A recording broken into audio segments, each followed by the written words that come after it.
Olá pessoal, sejam bem-vindos e bem-vindas a mais um vídeo aqui do canal. Eu sou Henrique, sou nutricionista e eu vim aqui falar sobre farinha de coco.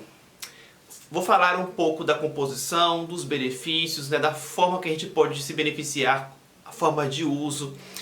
E até vou dar dicas também de farinha de coco que a gente encontra já disponíveis no mercado, de forma a gente a ter a opção mais natural ainda da farinha de coco, sabe? Então acompanhe tudo. Antes, deixa o seu like, deixa o seu joinha aqui embaixo para mim, porque isso já vai ser muito importante. Esse já é um retorno que você já me dá. Bom, a farinha de coco, ela é uma opção interessante por alguns motivos. Dois assim me vêm em mente assim de imediato, quando eu falo sobre farinha de coco. Um deles é o fato dela naturalmente não ser fonte de glúten. É um benefício para quem é celíaco, para quem não pode ou não quer consumir o glúten. Então, nesse sentido, é um benefício para essas pessoas. E quem consome o glúten, tudo bem também, Não tem problema você consumir uma farinha que não tem glúten, Não é porque você come glúten que você tem que comer tudo com glúten. Então, tudo bem também. É bom para todo mundo nesse sentido, Tanto para quem come, tanto para quem não quer ou não pode consumir o glúten, ótimo também. E aí também existe o fato da farinha de coco ela ser uma fonte de fibras. Eu dei uma olhada, em materiais para ver direitinho a quantidade de fibras. E na verdade eu percebi uma variação de dados, mas vou dar uma média para vocês aí, uma noção na verdade. Em 100 gramas de produto, você tem variando de 25 gramas de fibras a 37 pouquinho, quase beirando ali a 40 gramas de fibra, ou seja, 25 a 40% de fibras. Porém, teve um estudo que eu li que falava que pode ter 60% de fibras. Ou seja, tem aí uma variação dos dados. Acredito que talvez essa variação seja por conta, às vezes, de uma forma de extração ou de análise ali dos dados que pode acabar variando, mas independente do valor exato, o fato é uma fonte de fibras e uma boa fonte de fibras, ou seja, existe uma quantidade bem significativa de fibras que pode ser muito interessante para pessoas que têm dificuldade de incluir alimentos fibrosos, alimentos fonte em fibras. Então você adiciona a farinha de coco de repente na preparação de alguma refeição, você está incrementando os benefícios da farinha de coco, bem como acrescentando essas fibras que estão presentes nessa farinha de coco. Então você está adicionando fibras na sua dieta de forma bem assim simples, apenas adicionando, enriquecendo ali a receita com uma farinha que tem essa propriedade talvez melhor do que uma farinha comum que você usa às vezes no dia a dia por automatismo e que você poderia às vezes fazer uma simples troca, e nessa simples troca você agrega outros benefícios quando você compara com de repente uma farinha que você usa que não tem talvez tantas fibras como essa. E aí é aquilo, qual farinha você vai usar, qual é a melhor para você. Isso tudo tem que ser visto junto com o seu ou com a sua nutricionista. Aqui eu estou falando da farinha de coco de forma específica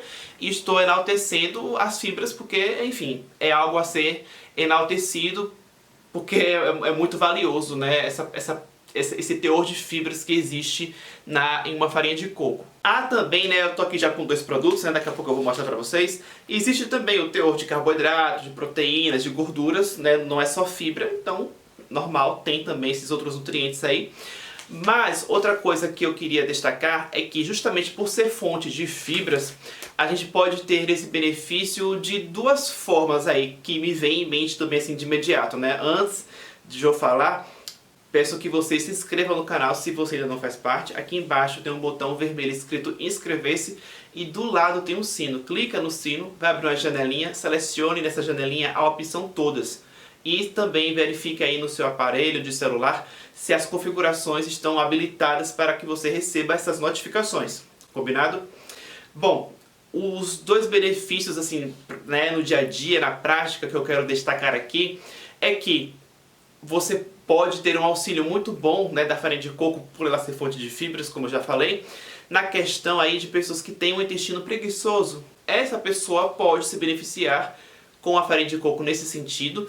E mais, lembra que eu disse que você pode utilizar a farinha de coco para fazer, né, alguma preparação de uma receita ali que leve farinha, e aí você usando a farinha de coco, você pode, por conta dessas fibras aí, você pode diminuir o impacto glicêmico, às vezes, daquela refeição que tem algum outro alimento que tem carboidrato em grande quantidade, ou carboidrato de rápida absorção. E aí, se você coloca essas fibras da farinha de coco, você diminui o impacto glicêmico daquela refeição, você diminui a carga glicêmica daquela refeição, então pode ser muito interessante para você evitar picos glicêmicos, evitar picos de insulina, enfim, eu já estou aqui, né, fazendo associações até clínicas, mas apenas para que você entenda isso, né, que uma coisa simples, né, como a farinha, você seleciona às vezes uma farinha específica que ela pode te trazer benefícios além daquilo que você imagina. Às vezes a pessoa seleciona uma farinha qualquer para fazer uma receita e não imagina que, a depender da farinha que ela escolha, ela pode estar acrescentando, na verdade, benefícios e não meramente uma farinha para que a receita seja feita. Não. Pense que cada ingrediente ali pode ter uma utilidade para a sua saúde. E aí eu vou dar as dicas aqui agora, né, referente aos produtos que estão aqui nas minhas mãos. Antes, eu peço que você compartilhe esse conteúdo com quem você considera que possa se interessar com essas informações que estão sendo passadas. E aí, esses dois produtos que estão aqui nas minhas mãos, gente, é pelo seguinte motivo, tá? São farinhas de coco orgânicas. E aí, aqui, né, essa marca aqui é a Mãe Terra e essa daqui é a Fino Coco. Uma observação que eu dou aqui agora também, que vai servir como dica, é o seguinte, né? Apesar de a farinha de coco, ela naturalmente não ser fonte de glúten, inclusive essa daqui tem escrito, né, em vermelho, não contém glúten, porém, nessa daqui tem escrito o seguinte, que eu vou ler, tá? Contém glúten. Esse alimento naturalmente não contém glúten, porém, pode conter traços por ser embalado em um local com outros alimentos que contêm glúten. Então, se você estiver em busca da farinha de coco porque ela é uma opção que não contém glúten, verifique isso, tá? Ela não contém glúten, mas pode ser que aquela marca possa ser que ela tenha glúten, por conta do que eu acabei de ler aqui, inclusive, né? Ficou bem aqui explicadinho. Então, verifique na embalagem se ela realmente não contém glúten, para que você que não pode consumir o glúten, né, não acabe comprando uma opção que talvez tenha glúten. Então todo cuidado é pouco nesse sentido aí, principalmente para indivíduos celíacos, para indivíduos que têm reações ao menor consumo de glúten. No mais é isso, comente aqui embaixo se você gostou do conteúdo, se você quiser fazer alguma pergunta sobre o assunto, pode também deixar aí o seu comentário. E no mais, aqui na tela, já no meio, vai aparecer uma foto minha que você pode clicar para realizar a sua inscrição no canal. Se você ainda não fez isso, faça. Aqui embaixo você encontra o link das camisetas. Se você não sabe do que eu estou falando, vai lá porque você vai gostar e adquira as suas. Vou ficando por aqui. Até o próximo vídeo.